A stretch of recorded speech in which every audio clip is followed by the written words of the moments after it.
Okay, we have Eastern Conference Finals talk.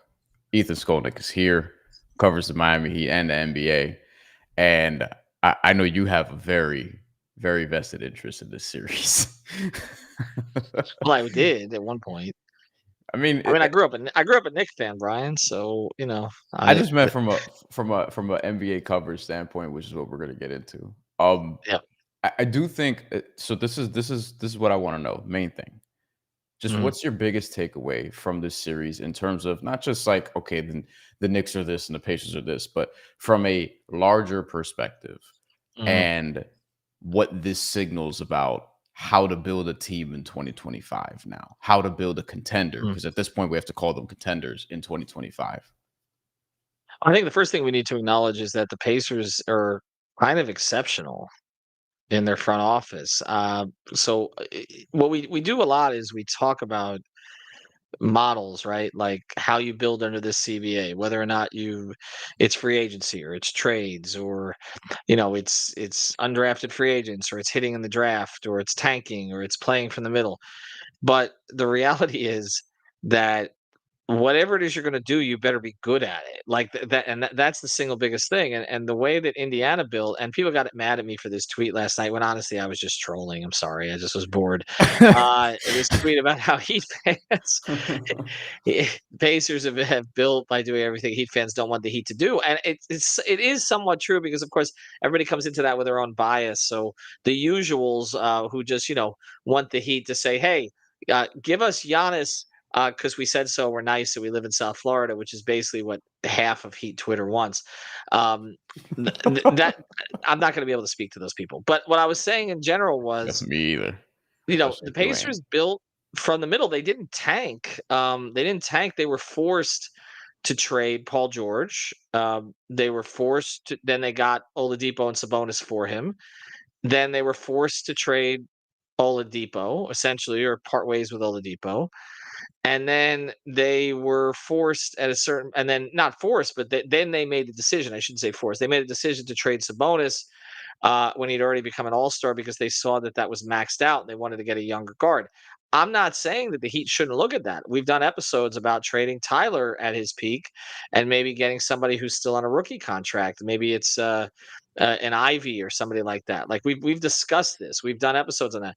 So I'm not. I was trolling a little bit, but what I was saying was what the majority of Heat fans want is not smart building through the middle or any of that kind of stuff. What the majority of them want is to say, "Hi, I'm Pat Riley. Rings. Come here. Where are Rings, you going? money, Come back." beach. Right. like, I mean, it's Memorial Day. I'm at my pool. It's nice. Okay. I Yeah. get I get the attraction of South Florida, but I'm just saying, like, I don't think the majority of Heat fans are realistic about some of this stuff. And so I guess what I'm talking in terms of building, the way the Knicks built and the Pacers built, I think what is consistent with the two of them Mhm. is that they took some risk. Okay. The Knicks had a team that was competitive with Randall. They moved him and DiVincenzo, as you know, for Towns. Then they also moved, and obviously they moved the 5 picks for Bridges, which I would not have done, but they probably wouldn't do it again.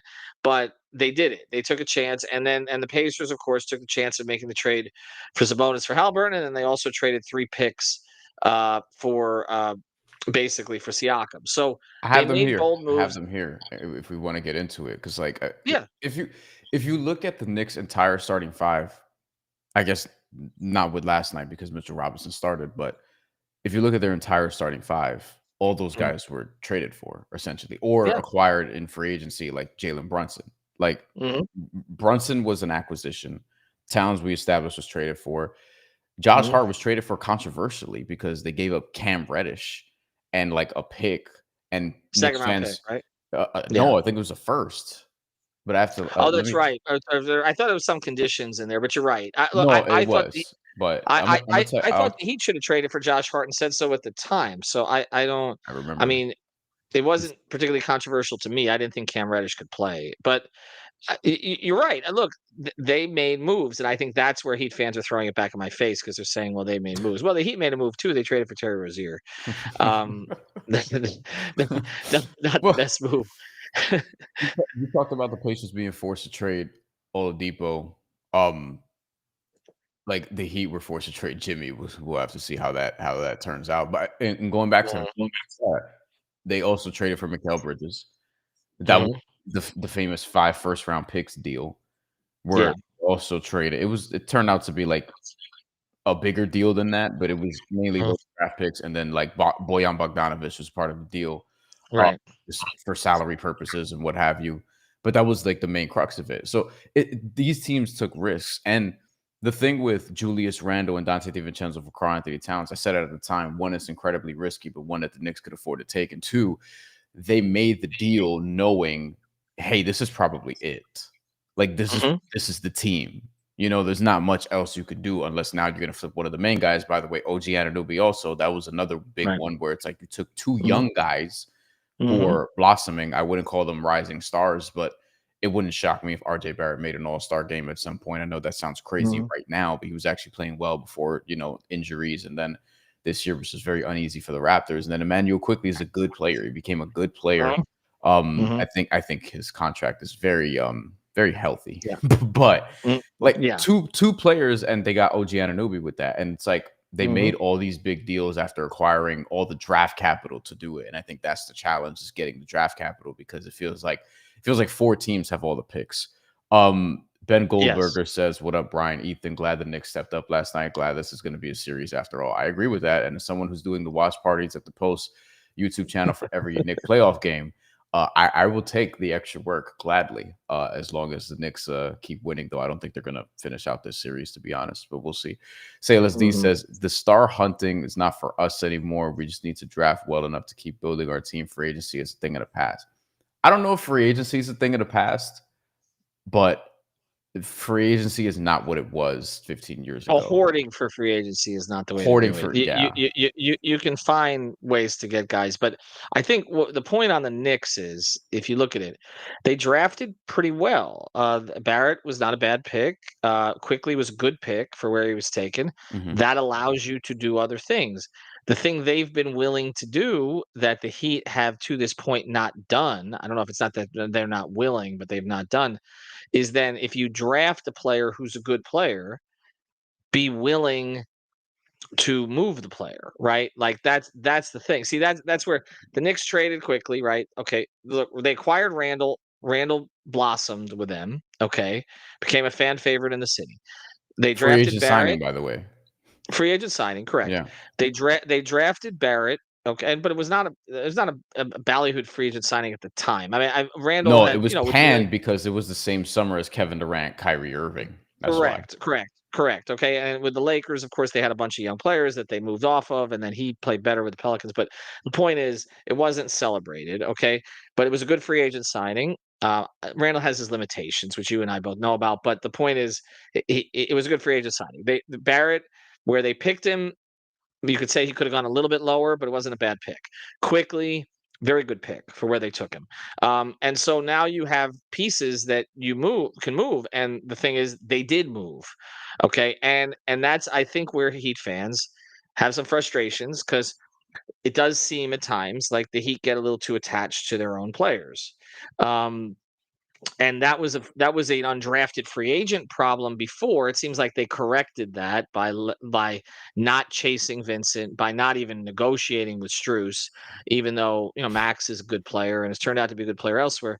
Now with Caleb, they were kind of saved from themselves by a stupid agent, but like they've gotten a little better about that kind of thing.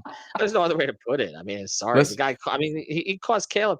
And I look, I used to like the Caleb pizza at Mr. O1 down here. So now I got to order the Haywood Highsmith pizza. Look, that they've done a little bit of better job about that lately with those guys, but with the drafted guys, I mean, we may look back and say they should have moved Hawkins last summer. Now, did we know that mm, Hawkins was going to crash and burn this year? No. Did I project that? No. no. But I think this will get into the point of Tyler, and that's what makes this such a hard decision, because Tyler has blossomed with them. Nobody can argue differently. Tyler Hero has gotten better every single year. He has. And this past year was by far his best year, and his numbers stack up with some of the best guards in the league. However, he's doing an enormous extension. Okay. and it's clear he wants to get every penny.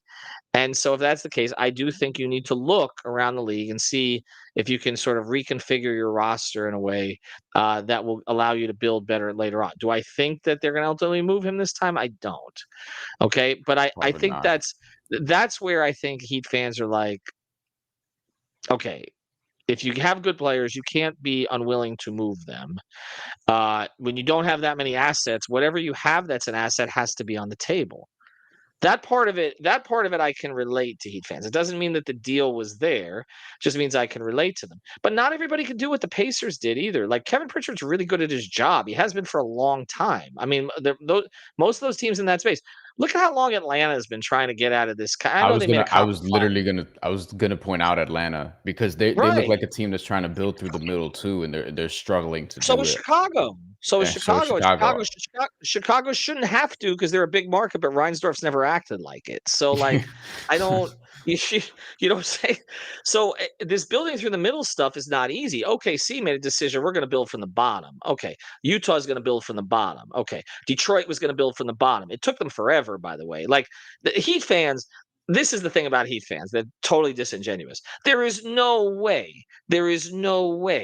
they would tolerate what Pistons fans were just put through. No way. And you No, cannot tell me that Detroit is a bad basketball market because it is not. Okay, I was right. there, obviously for the Dwayne's Shaq run, trying to get through them. I was there for the big, they're competitive. They've been a competitive franchise until this last like decade, where they just were stuck in the mud forever, and they finally found the guy. Like Cade is the guy. Okay, it took them forever to find the freaking guy.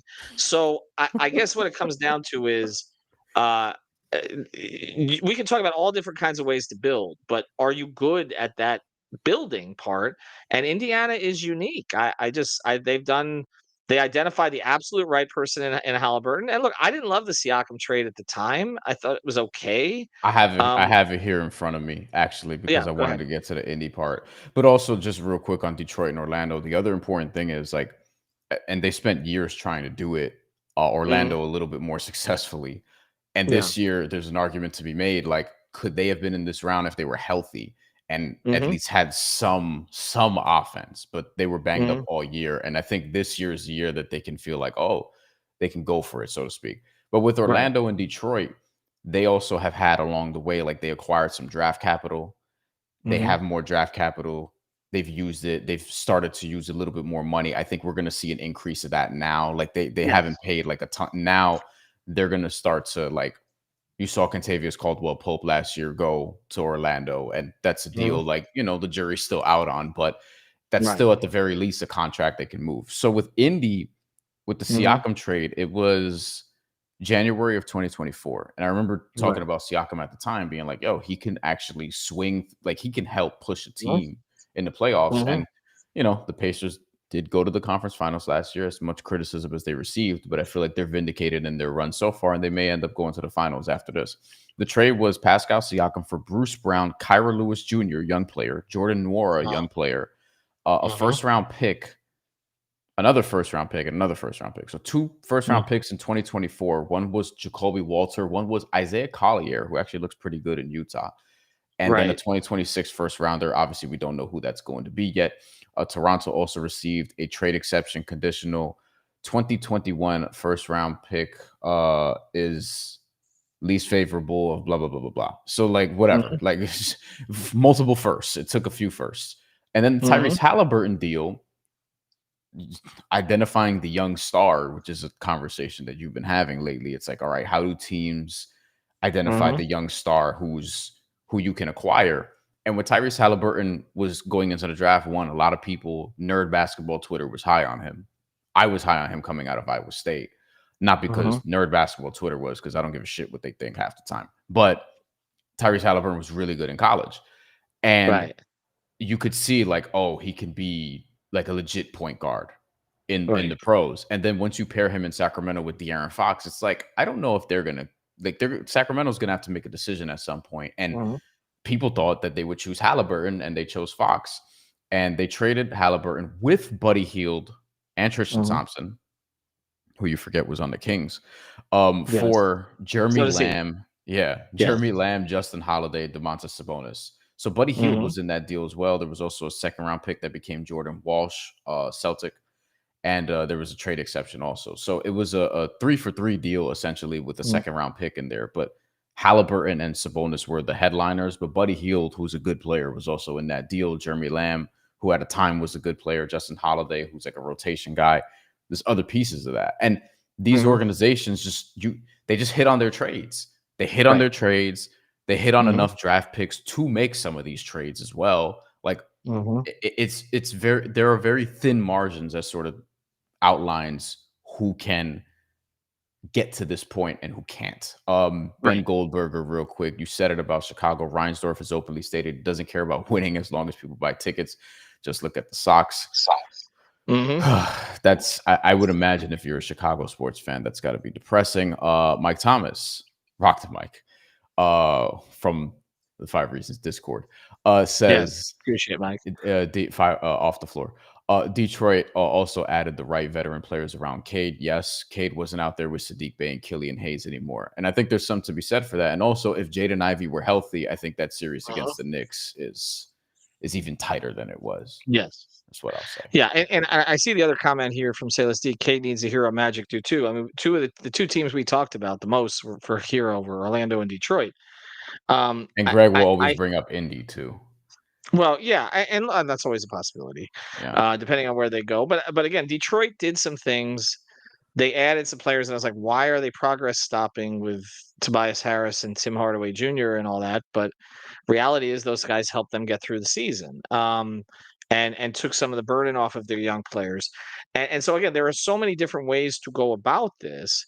I think with the Heat, I think there is in this sort of inertia that people are frustrated by. But I also am saying don't don't necessarily think you want the alternative. Because as you're going through it, what Detroit went through is not fun. Orlando, I think, did better with their picks, but you could argue Detroit passed them this year.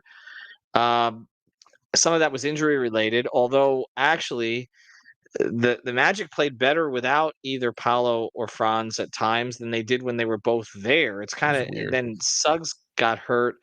Hmm. I like their group, but they clearly miss a score. Like Tyler is absolutely a plus for them if they got him, no question. Like I And think they have that enough is defense to hide him, that's I exactly think. right. So Yeah. I think he would absolutely flourish in Orlando, and I do think that's one to watch potentially. But I guess getting back to the Heat and how you build a team, if you look at where they are right now, I think they have to make a sincere evaluation about their players that they've drafted and what is the reasonable upside and how long is it going to take to get there.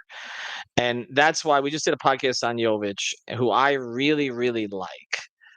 Okay, but I don't know if all of these guys are going to pop. Okay, and if Jovic is going, and I know you like Jovic too. I don't know if he's going to pop in a situation where it doesn't seem like they can carve out a consistent role. Now it seems like if you're going to keep the team as is currently constituted and Bam and Ware are going to start, whereas we thought maybe Nico might start, then Nico basically is your sixth man. Okay, are you going to Or you're empower him? three. That's the other thing. Well, I think that's interesting. I don't think they'll go to it, honestly. Wasn't there one lineup we saw like one game and it was like, oh my God, that's really interesting, and then we never saw it again. I just the idea of Spo playing three guys that size in the starting lineup, just I'm having a hard time wrapping my head around it. But Me yeah, too. I mean, Like I think you don't have to call Nico a point guard, but certainly he can handle some of those responsibilities, particularly in transition. That's the other thing is I'm watching Indiana, and this is why I do think that the coaching needs to step up a little bit. And I say that as a huge fan of Eric Spoelstra. Like, why is it that like the last like however many years since the big three, this team cannot run a freaking fast break? Like, what is that? even with I'm Jimmy. watching I'm watching Indiana finish last night without the ball touching the floor. We never see that from the Heat. Like, so, that's not just speed, quickness, athleticism. It's just IQ. Like, why are we not seeing them being able to convert on breaks where somehow their breaks, which are 3-on-1s, end up becoming 1-on-5 step backs? And I'm not just saying when it's Rozier, although he did a lot of it. Like, it's just, I don't know. It's Like, also what is it's that? it's also the decisiveness because when Josh Yes. Hart gets a rebound, he's pushing immediately. Like Yes. every time. It's not always Yes. going to be for a shot. Sometimes it's just going to be dribble penetration, kick out to a shooter. Mhm. And a lot of times, like he will actually get the assist on some of these as opposed to scoring, but other times he'll just take it all the way to the rim and at a bare minimum draw a foul, and Right. he'll make a good decision. Like it's the decisiveness also, even like on the Knicks side. And I think the conference finals, like one other thing that I wanted to highlight other than like all the team building aspects, which I think are reasonable. And look, Orlando, Detroit, like they have flexibility. Atlanta has things that they're going to do because they're starting to replenish some draft capital, and they're going to have the ability to do so depending on what happens with Trae Young. Although I think Trae Young just might be better off staying there and getting the extension. But Mhm. the other thing is depth, and Mhm. you saw this with the Knicks last night. They finally went 9 deep Mhm. because they knew, like, in order to play with the Pacers, who legitimately go 10 deep, Yeah. you have to you need depth to win. And in the modern NBA, especially because we're out of the 3 stars era, and the Yes. CBA kind of limits that. Like you saw it with Phoenix, that experiment died right there. Like it's Mhm. over. The 3 star shit is done. Unless you have like a third star who becomes one on a rookie contract, kind of like Mhm. a like a quarterback who's on their rookie deal. Like that's the cheat code, so to speak. Like Right. Amen Thompson becoming a guy for Houston if they had 2 Right, other it has guys to be, that would it make has to be sense. it has to be a player on a rookie contract. That's it. You have to, and OKC is gonna find this too. And that's why it's interesting to me when we talk about their window being so great, and yes, their picks will allow them to continually replenish or go after the stars, but also this is gonna get really expensive, and that owner has never shown that he will spend that. If he had, they would have won championships because as much as I'm not a Harden guy, if he'd been the third option on that team for an extended period of time, they would have won a championship. Okay, it's when you trust Harden too much in playoff games it's a mess. But like, if he had paid him the extra 3 million at that point, they've not shown that they're willing to do that. So if that's the case, once OKC has got to pay Chet, got to pay Jalen, got to pay. I mean, it's going to get really pricey. I loved their 2 moves that they made this offseason in Hartenstein and Caruso. They need to cash in now. You never know when you're getting back. That's the You other never know when thing. you're getting back, and If they so don't win, I think they're mm, gonna have to. If they do, even so, like to stay up there, they might have to. It's like you can't just right. hoard all the draft picks for nothing. And just real quick, because I know you got to go with a few. Mhm. Like this is the Knicks rotation yesterday. They actually went 9 Yeah. deep. Typically, it's 7, and then the eighth Well, you guy heard gets a Kenny few Smith's minutes. line. It was a good line. It's the best line Kenny's had in a long time. What's he say? What's he say? Tibbs won't play 9 in a baseball game. OG He he Anunoby. he did, but you know what's so funny? So Hart didn't start. He still played 34. I mean, again, Yeah, you look at the minute distribution there. It's more consistent with what it should be. Now, the point that Tibbs backers will make, and I know Isola, I love Frank, but I know it's just like he'll go to. I mean, literally, like I think Frank loves Tibbs more than he loves his own children. I know he loves his children, because I know Frank pretty well. But like, you're looking at like at Cleveland this year, and Cleveland, nobody played more than 31 minutes, right? And we were like, okay, they're really rested for the playoffs. Now against the Heat team that just laid down and wasn't very good, okay. But then they got blown out by Indiana in that series. I know injuries contributed to it, but again, it the did. minute Yeah, distribution in the regular season was supposed to keep them from getting injuries, right? So if you're a Tibbs backer here, if you say, well, playing his guys 40 plus minutes during the regular season, having 5 of the top 8 minutes guys in the league or whatever, and people want to criticize that, the people who back Tibbs would say, well, look, okay, they're still playing. Cleveland isn't. Cleveland didn't play anybody this year. Now, I think in individual games, okay, having guys who can change the tempo, change the pace, and not being hard headed about a starting lineup that clearly does not work. I mean, the Knicks have been throwing this lineup out there with their 5 best players for like what is it, like the last couple months, and it has not been a good lineup. I mean, it's a net rating was negative in the regular season. It's negative in the postseason. They hmm seem to be better when they insert somebody else, whether it's Mitch to get rebounds or whether it's Deuce. I thought McBride, honestly, yeah. was their most important player in the second half. He had the 3 early fouls, but he changed the tempo. He was aggressive. He was really good. I hated the Shamet minutes because I just don't like him as a player. But I thought DeLon played pretty well too, Shamit was and okay. you needed that. I honestly think Shamit just played because Deuce got into foul trouble. Otherwise, Probably. Tibbs might have gone 8 deep, and maybe that goes different. DeLon Wright, I've been calling for Tibbs to play him over He liked him with the campaign. Heat in short minutes. I think he's fine. He doesn't really screw up. He doesn't turn the ball over, And he and he defends. saw with the Heat last year he can make an occasional three. I've always liked Alon, but like they're look, we're looking at the way that they built, okay? Yes. And they went kind of all in on this team, but they do have some flexibility in the offseason to change it. I think what we're seeing with this Knicks team is that starting five doesn't really work. Um, it's not that they're not all good players; they are, but there's something about like just throwing all the wings at the wall. Like I get the premise. They were built to beat, and I said this, and that's why I thought they could beat Boston even before Tatum got hurt. I said it before the season, they were the biggest threat to Boston in the East. Now, it didn't look like in the regular season because they got swept by them, but they built a team of wings to defend Boston's wings. Okay. Now they're in a series against Indiana Right. where it's coming from everywhere. Okay. It's just Right.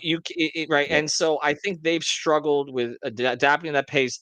The second half last night, when Towns started to be aggressive, when he started to get the ball out of the perimeter, go to the paint, make plays. They slowed the pace down. They got to the line a little bit, and they got Indiana out of sorts. And also, some of it was when Halliburton was on the bench, which I thought was a Yep. key point there. Big run. McConnell had a really good first half, but not a good second half. I don't think this Knicks team is built to beat this Pacers team. I think this Pacers team is very unconventional. It's very difficult for teams to adapt to. We've seen the Heat struggle with it even when they had Jimmy. Um, and I give Carlisle great credit for that. And I do think that the Pacers are going to win this series, even after last night. And I think there's going to be this whole, as we've talked about here, there's going to be this whole sort of thinking episode in the NBA of okay, you build the Pacers way, and all I'm saying about that is you better be damn good at it. Like Mm-hmm. the Nemhard selection, the trade they made for Neesmith, where they basically got Neesmith for what in a first for Brogdon. It's a great trade. I don't. Kevin Pritchard's just really good at operating in that space. Just think back to it. He got Oladipo and Sabonis for Paul George when he had to trade Paul George. And people That's thought a that was too really good little. trade, People thought that was right? too little at the time. They were like, Right. Oladipo, and that's all you got. You didn't get a pick. I remember that. A couple things that you said before we get out of here that I want to Mhm. touch on. So with this rotation, look at the Pacers also. Like the Yeah. Pacers are going 10 deep every game, 10 deep Yeah. legitimately. So this Mhm. play 8, trust 7 or whatever it is, like that, Mhm. I don't think that really applies anymore, especially when you're playing against this team. And And he's played Bryant in the playoffs too, so he's actually played so 11, this is where and Jarace Walker is just sitting there, this is okay? where I I mean, was that's gonna something get that's to. in the Yeah. thought. So Yeah. so like if you look at their minutes distribution, you have 10 guys last night, not Mhm. including Thomas Bryant, because he saw in this series Carlisle did, who I think is coaching better than everyone else in the NBA right now. I Rick agree. Carlisle saw early on Thomas Bryant in this series, it's just not his series. I need Tony Bradley. And he's been playing Mhm. Tony Bradley, legitimately playing Tony Bradley. I hate when they give me the thumbs up on the restream shit.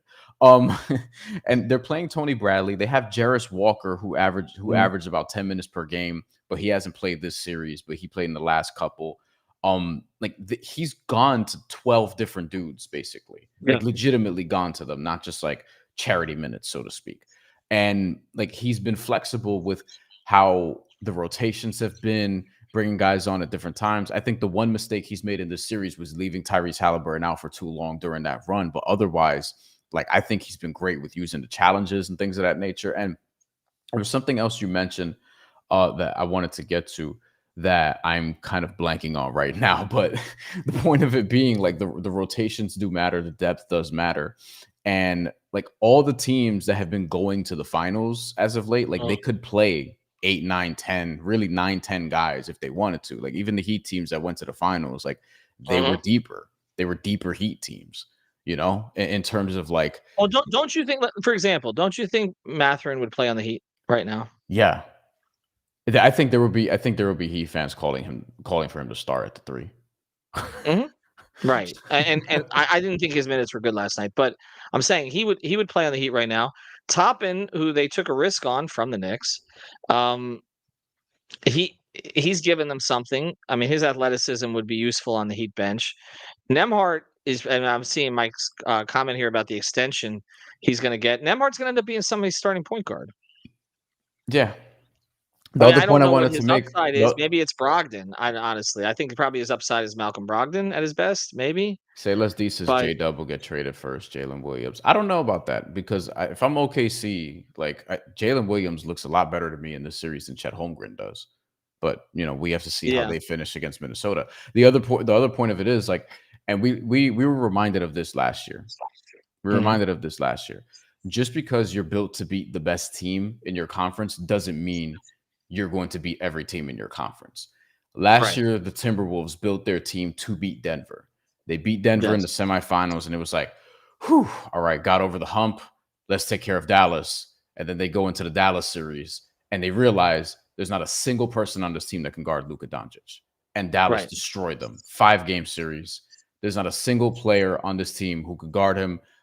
Kyrie, like a little bit more manageable going into the series. You're like, oh, they have people that could throw at him, but their best guy can also not just score, but create all these corner three opportunities they were hitting against the Thunder and Mhm. so on and so forth. So the Knicks were beat for Boston.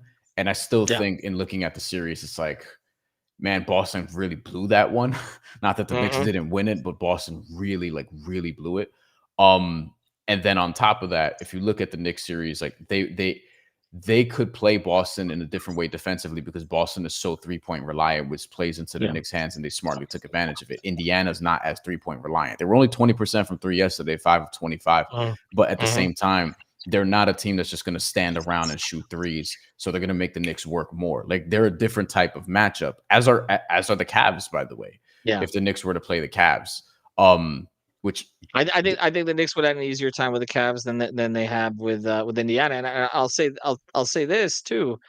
I think Indiana gets rolled by OKC in the final because I think OKC can play their pace. And so I think that's a 5-game series. Like I mm, feel like Indiana, I think they would finally meet their match in that particular series. I just think that the things that Indiana does well, OKC does better.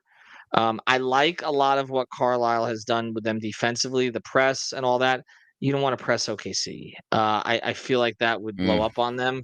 It's just there's just too many athletes. OKC will There's press you back. That's the thing. Right. That's the thing. That's a bad matchup for them. Minnesota, I'd give them a better shot. If I give Indiana a better shot, I don't really like their chances against OKC. So I guess the overall point, that we kind of come back to here and talking at the beginning is like there are different ways to build. Like I don't think that there's not one way in terms of asset management. There's not one way in terms of style. I think what Indiana has done is they've identified it an identity, and then they've built to that identity, and they found pieces that fit, and they have a great connector in Halliburton. Um, Going back to the Heat have no identity right now. None. Zilch. Okay. They do Mhm. not have a defensive identity. Their defensive identity right now is let Bam F and fix it. Like that's basically what their Right. defensive identity is. That- that's it. And their offensive identity is okay, can Tyler get away from the three people who are shading him and make the right decision? And down the stretch, those decisions are gonna get worse. That's where they're at. Okay. And so the Heat have to decide, like, before they decide on a move or what are they now? Like, they knew what they were with Jimmy, okay? It Or was what do they want to they're be? well, what do they wanna be? What can they be with the talent that they currently have and what they can acquire with their assets? With Jimmy, they kinda knew, like, "All right, we're gonna get you to the end of the game. Jimmy's gonna come back with 6 to 8 minutes left. He's gonna slow this shit down. All right. He's gonna identify mismatches. He's gonna get to the line. For all my criticisms of Jimmy, okay, and I do not think they should have paid him, and I think Golden State's gonna regret it. I think they already are, although they're not admitting it publicly. All right. But for all my criticisms of him, the one thing that was clear was that dude knew how to finish. He did. He knew how to identify and finish, and I think that's what Tyler was talking about. It's not easy to do what Jimmy did on a consistent basis. They got to find another one. The right one was not 35 years old with a bad attitude. Okay, they need to get away from him, but finding the next is not going to be easy. And now I got to It's find my the way to my daughter before she drowns in the pool. last But question. Is the yes, right one 37 years old with a bad Achilles? probably not. But I need the podcast downloads anyway. Follow Ethan, 5 Reasons More Sports, hair than me. More hair than me. 5 on the Floor podcast. Subscribe. Even though the Heat are eliminated, they're doing episodes every day. and I've been on Yeah. a couple. Every And day, like twice a day. twice a day. Can I pronounce this? Maversky. It's DeRozan Yeah. for 25 million. I don't know. Ugh, that's a I don't tough know. one.